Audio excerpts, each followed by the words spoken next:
Sir एक और point जिसको लेकर बहुत आपत्ति जताई गई है विपक्ष की तरफ से, वो पॉइंट था कि सदस्य गैर मुस्लिम भी बनाया जा सकता है। इस पर आप लोगों ने बहुत आपत्ति जताई और इसको धार्मिक मामलों में हस्तक्षेप करार दिया। तो सत्ता पक्ष की तरफ से इस पर जवाब दिया गया कि साहब ये जो है वो मंदिर मस्जिद और बोर्ड उसमें फर्क नहीं कर पा रहे। इस पर आप क्या जवाब देंगे सर? क्योंकि वक्फ बोर्ड है और वहीं जो विपक्ष की तरफ से गिनाए जा रहे थे चारधाम, राम मंदिर ट्रस्ट, गुरुवायूर ट्रस्ट, वो तो सब मंदिर ट्रस्ट है ना। तो देवस्थानम बोर्ड नहीं है, हाँ देवस्थानम बोर्ड नहीं है, और हिंदू एंडोमेंट बोर्ड गुजरात में बिहार में नहीं है, Shwetambar Jain endowment board, Digambar Jain endowment board Bihar में है, ओडिशा में है, हाँ तिरुमला तिरुपति देवस्थानम है। यानी आप हिंदू मजहब का मामला आएगा तो अलग हो जाएगा और मुस्लिम मजहब का मामला आएगा तो ये बोर्ड हो जाएगा। इस बोर्ड में क्या होता है, उनको इस्लाम के बारे में क्या मालूम? नॉन मुस्लिम्स को बताइए क्या मालूम। और हम ये कह रहे हैं कि भाई आप ये क्यों कर रहे हैं?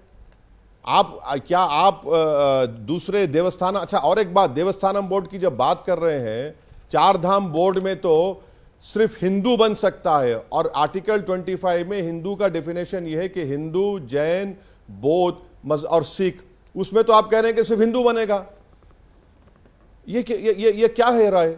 ये तो आपकी खुली आपकी नफरत की मिसाल है।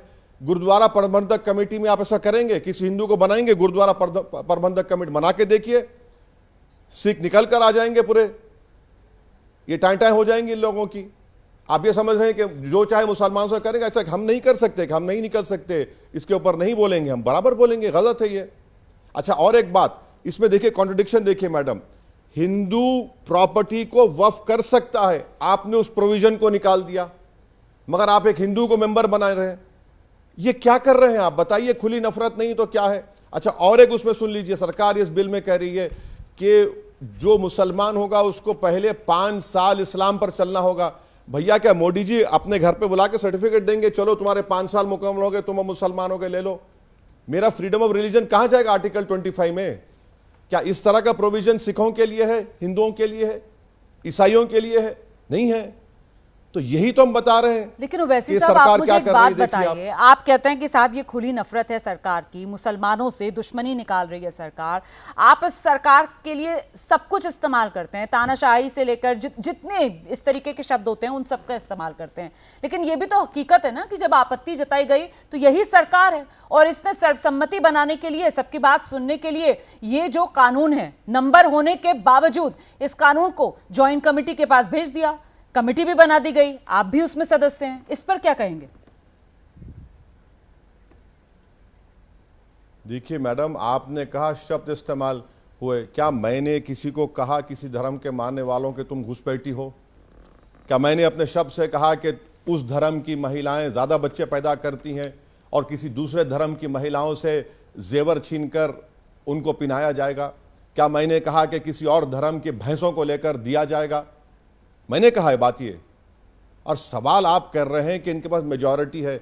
मैडम, पार्लियामेंट्री डेमोक्रेसी में जॉइंट पार्लियामेंट्री कमेटी का एक उसूल रहा है और वो ये तो फैसला अच्छा हुआ है। जॉइंट पार्लियामेंट्री कमेटी में जाएगा, उसमें तमाम पार्टीज के मेंबर्स ओम बिरला स्पीकर साहब ने नॉमिनेट किया है, बनाया है। मैं उनका शुक्रगुजार हूं कि उन्होंने मुझे ही मौका दिया है, हम उसमें अपनी बात को रखेंगे। मगर आप शब्द का इस्तेमाल कर रहे हैं। मैडम मैंने तो इसका शब्द तो नहीं कहा कि कपड़े देखकर पहचानो, मैंने तो ये नहीं कहा कि हमने दूसरी इबादतगाह को हम ले लेंगे किसी और की। ये तो दुनिया के सामने है ना, इसको आप क्यों बोल रहे हैं आप लोग? सर चलते चलते बस एक सवाल का और जवाब दे दीजिए। आप हमेशा विपक्ष की जो पार्टियां हैं उन पर निशाना ये कहकर साधते गए कि ये लोग मुसलमानों को वोट चाहते हैं लेकिन कभी मुसलमानों के हक की बात नहीं करते हैं, और इस मुद्दे पर कल कांग्रेस से लेकर समाजवादी पार्टी तक जिस तरीके से खुलकर सबने इस बिल का विरोध किया, आपको क्या लगता है देश की राजनीति बदल रही है? नहीं, मगर आप लोगों ने इतनी बड़ी न्यूज कल कैसे आप भूल गए? आप लोग एबीपी ने कल इंडिया अलायंस के उद्धव ठाकरे के जितने एमपीज थे लोकसभा में वो तो भाग गए। कोई नहीं बैठा जब बिल पर स्पीकर साहब ने अलाउ किया opposition to introduction of the bill में सेक्शन 72 की नोटिस पर हमने दी थी। पूरे उद्धव ठाकरे के एमपीज भाग गए, कैंटीन में बैठकर चना चाट खा रहे थे। और उद्धव ठाकरे बोलते हैं कि हमने हमारा हिंदुत्व मुसलमानों को बताया। ये आपका हिंदुत्व दिख गया ना हमको। अब महाराष्ट्र के इलेक्शन में जाकर बड़ी बड़ी बातें करेंगे। कोई उद्धव ठाकरे का एमपी नहीं था पार्लियामेंट में, क्यों भाग गए भाई? आपको मुसलमानों का वोट चाहिए, मगर अब जहां पर वक्फ को बर्बाद करने का बिल लाया जा रहा था, आप लोग अपनी पीठ दिखाकर भाग गए, बुजदिली दिखाई आपने। अब महाराष्ट्र के मुसलमानों को अपने दोस्त और दुश्मन को पहचानना पड़ेगा, फैसला करना पड़ेगा उनको।